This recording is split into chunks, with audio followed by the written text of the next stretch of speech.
Last week was a big one on Capitol Hill. It culminated with the House passing President Trump's one big, beautiful bill by one vote. Before heading into the weekend, I discussed the bill with House Speaker Mike Johnson on our weekend program, This Week on Capitol Hill, and I'd like to share the tail end of that conversation with you right now. Here, it was that discussion. I want to go to the elements of this bill. I mean, we pray over this, and I think some on the left would be critical, saying, well, how can you pray for this bill? How does this bill line up with, as you see, the Constitution and biblical principles for guiding our nation? Well, that's a great question. We might need more than a segment for that, but you know that should govern what we do and how we put legislation together. We want to do best by the American people. We want to have public policy that comports with the principles that we all believe in, that are founded and grounded in biblical truth. You know, the idea of individual freedom and a more limited government, and the importance of the rule of law and maintaining peace through strength. And speaking of that, there's military helicopters flying over.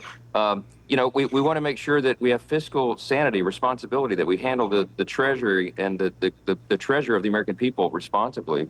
And we want to have human dignity flourish. So in this big legislation, over 1,100 pages, all of those principles are interwoven. So, Mr. Speaker, let me go to the criticism on your side of the aisle among Republicans who say doesn't go far enough. I mean, we've got Senate Republicans already saying they've got enough votes to block it. They don't like the state and local tax deductions, the SALT, the debt limit increase of $4 trillion, the CBO projections of deficit.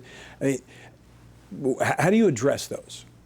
Great question. So when we struck out to begin this process, we said we are going to turn the metaphorical aircraft carrier that you and I talk about all the time. It took us many decades to get the country into the financial mess we're in. We cannot flip a switch and fix it overnight, but we have a responsibility to get us to begin to steer out of the debt crisis. This bill is truly historic, Tony, in its scope and what it does. For the first time in history, this legislation is written so that we save $1.9 trillion with a T in taxpayer funds. There's never been anything like that. It's twice as much as the last time Congress even attempted such a thing, which was more than 30 years ago. So truly historic in turning the aircraft carrier and beginning us on a new trajectory.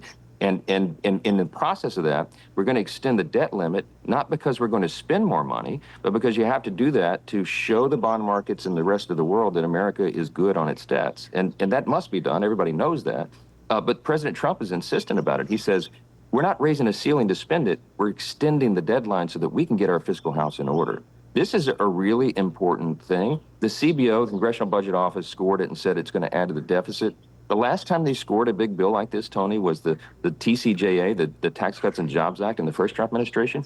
They were $1 trillion off in their calculations. The CBO is run by Democrats. 84% of the employees there that are crunching the numbers are donors to big Democrats like Elizabeth Warren and Bernie Sanders.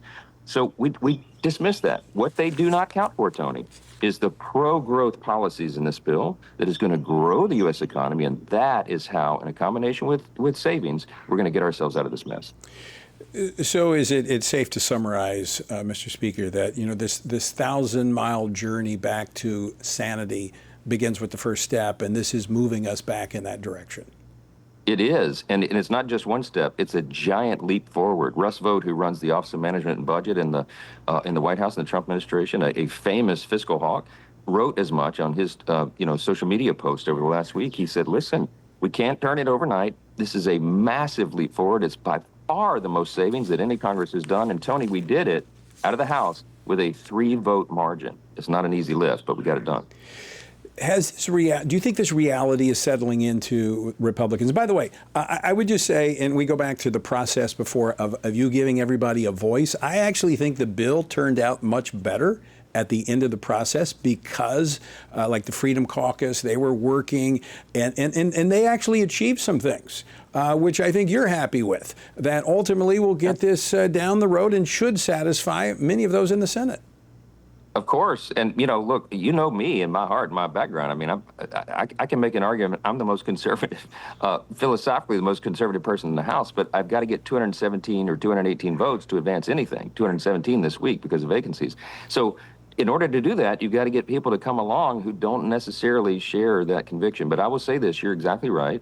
My Freedom Caucus friends, and those are some of my closest friends in life, they held out to the end, and we were able to move, for example, the work requirements back pretty substantially on the calendar, or move it forward, in other words, so that those take place sooner. We were able to, because of that, kind of push the bureaucrats in the executive branch who are going to be charged with implementing and enforcing those new restrictions to put their models together faster. So there were some good innovations. Everyone had a voice, and in the end, we have a product that we can really be proud of. It's truly historic in its scope, and I've said probably the most consequential legislation that Congress has passed in many generations, and maybe, I think, in maybe the top 2 or 3 measures of all time. I mean, really, it's going to be absolutely essential to get this done.